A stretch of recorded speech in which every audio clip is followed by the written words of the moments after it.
Alors, Une année en France est un projet qui consiste à ouvrir 8 blogs en France, dans 8 communes différentes, avec des sociologies différentes. L'idée étant de faire pendant un an, jusqu'à l'élection présidentielle, une sorte de photographie du pays et de ses habitants. Donc d'aller à la rencontre de ceux-ci et de parler de leurs préoccupations, de leurs ressentis, de leurs aspirations, de leurs désirs, de leur colère, etc.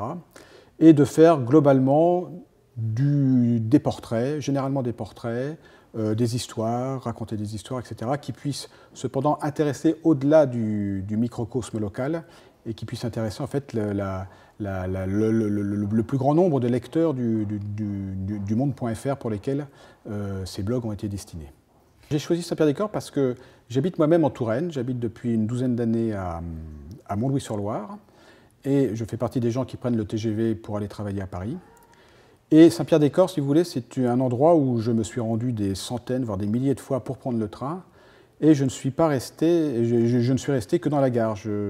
À de très rares occasions, je suis allé au-delà du périmètre de la gare, et mon idée, c'était précisément de voir un petit peu ce qui se passait au-delà des voies ferrées, et tout en sachant que cette ville avait une réputation plutôt mauvaise dans l'agglomération, parce que c'est une ville ouvrière, c'est une ville communiste depuis 1920, c'est une ville qui a des cités, qui a des quartiers sensibles, etc.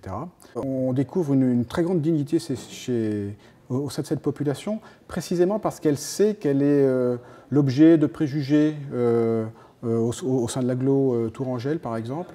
Oui, on est bien accueillis par les gens. En fait, les gens sont assez séduits, étonnés peut-être même plutôt par le fait qu'un journal comme le nôtre s'intéresse à eux. Ils ont des histoires, et ce sont des histoires qu'on entend peu en fait, dans les médias, en tout cas dans la presse écrite. Les articles, ce sont principalement de l'écrit, des articles qui ont des formats très différents les uns des autres. On peut faire un papier très long, vous voyez, illustré de photos. On peut également faire des formats beaucoup plus courts qui consistent à, par exemple, en des dialogues qu'on peut avoir captés ici et là, vous voyez, des choses comme ça. On met beaucoup de photos, évidemment, puisque nous travaillons en fait à deux sur le blog en question. Moi, je m'occupe de la partie rédactionnelle et j'ai un jeune collègue qui vient du web, qui est à la fois photographe, vidéaste et qui est capable également de prendre des sons. Le blog, c'est très simple.